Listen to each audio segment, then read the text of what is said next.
আসসালামু আলাইকুম এভরিওয়ান, আপনারা সবাই কেমন আছেন? আশা করছি ভালো। আলহামদুলিল্লাহ, আমরাও ভালো আছি, সুস্থ আছি। আমি সানজিদা, আর আপনারা দেখছেন এসবি সানজিদাস ব্লগ চ্যানেল।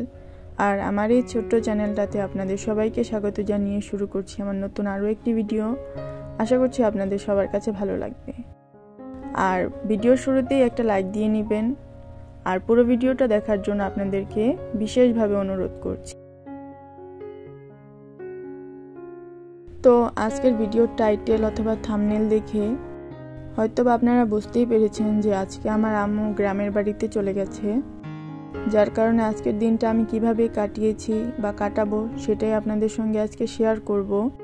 তো শুরুতেই কিন্তু দেখলেন যে আম্মু রওনা করে দিয়েছে, তখন সম্ভবত 7টা বাজে সকাল। ওই সময়ই তারা রওনা করে দিয়েছে বাসে করে, পরে গ্রামের বাড়িতে যাবে সেই জন্য। তো সেটা একটু ক্যাপচার করে নিয়েছিলাম আর কি। তারপরে ঘরের কিছু কাজও করে নিয়েছি, যেমন টেবিলটাকে ক্লিন করে নিয়েছি, সেই সাথে রান্নাঘরের কিছু কাজও গুছিয়ে নিয়েছি, রান্নাঘরটাকে পরিষ্কার করে নিয়েছি।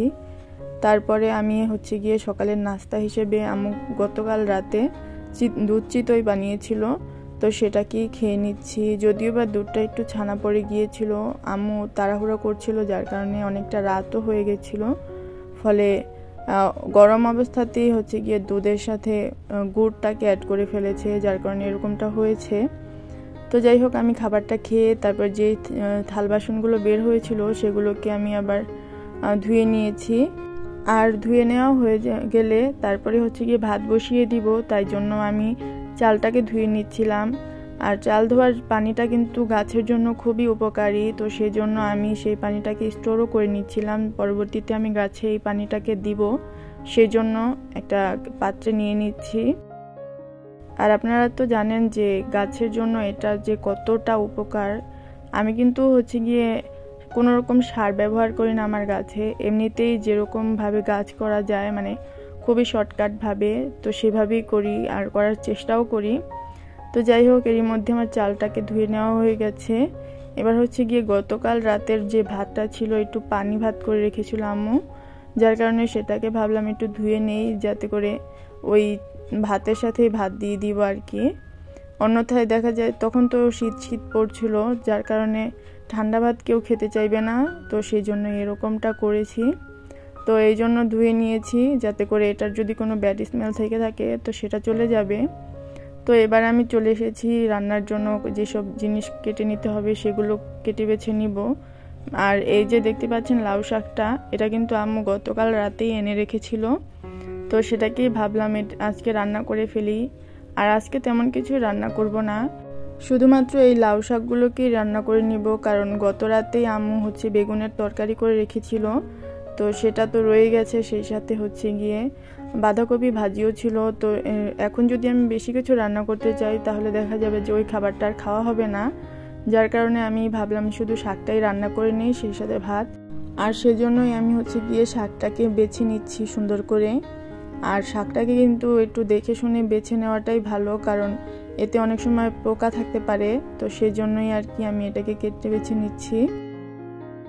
তো শাক বেছে নিতে নিতে আপনাদেরকে একটা কথা মনে করিয়ে দিচ্ছি, আর সেটা যদি আপনারা আমার এই ভিডিওটার এই পর্যন্ত চলে আসেন আর আপনাদের কাছে একটু হলেও ভালো লেগে থাকে, তাহলে প্লিজ একটা লাইক দিয়ে নেবেন।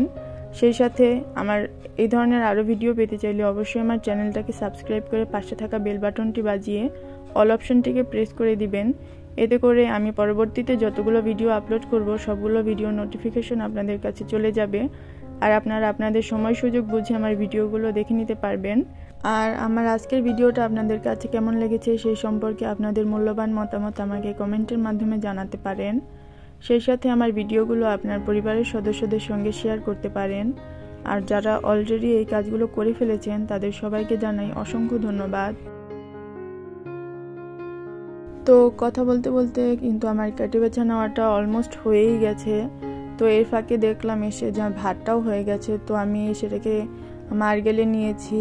আর শাকের মধ্যে আমি একটু আলু অ্যাড করব, কারণ আলু ছাড়া তো বাঙালির চলেই না। তো সেজন্য আলুটাকে ছিলে তারপরে একটু টুকরো করে নিচ্ছি, এতে করে শাকের সাথে সুন্দর একটা কম্বিনেশন হবে। কারণ এটা যেহেতু ডাঁটাওয়ালা শাক, তো সেক্ষেত্রে কিন্তু তেমন একটা শাক পাওয়া যাবে না, ডাঁটাটাই বেশি থাকবে। তো সেক্ষেত্রে খেয়ে তেমন একটা মজা পাওয়া যাবে না, তো সেই জন্যই আর কি আলুটা অ্যাড করছি। তো এরই মধ্যে কিন্তু আমার আলুটা কেটে বেছে নেওয়া হয়ে গেছে। এবার আমি এটাকে সুন্দর করে ধুয়ে নিব। আর আপনারাও কি আমার মতো এরকম লাউ শাকের ভিতরে গিয়ে আলু অ্যাড করেন কিনা সেটা কিন্তু জানাতে পারেন। আর আলু আপনাদের কাছে কেমন লাগে সেটাও কিন্তু জানাবেন।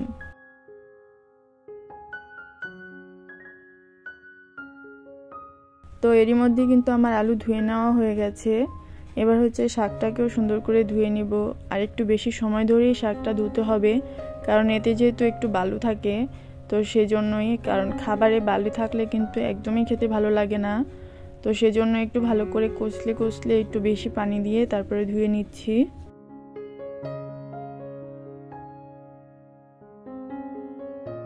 তো এরই মধ্যে কিন্তু আমার শাকটা ধুয়ে নেওয়া হয়ে গেছে। তো এটাকে একটু সাইডে রেখে দিয়েছি। এবার ফিল্টারে পানি অ্যাড করে নিব। আর ফিল্টারে পানি দিতে গিয়ে দেখি এটাতে আয়রনের জন্য অবস্থা খুবই খারাপ হয়ে রয়েছে, সেজন্যই ভাবলাম ধুয়ে নেই। আর দেখতেই তো পেলেন যে কি পরিমাণে আয়রন জমেছিল। এটা কিন্তু সরাসরি কল থেকে দেওয়া হয়নি পানিটা। মূলত আম্মু রাতের বেলায় পানি ভালো করে ফুটিয়ে রাখতো, আর সকালবেলায় পানিটা ফিল্টারে দিয়ে দিত। আর তারপরও ফিল্টারের পানি তো দেখতেই পেলেন যে কি পরিমাণে আয়রন জমা হয়েছে।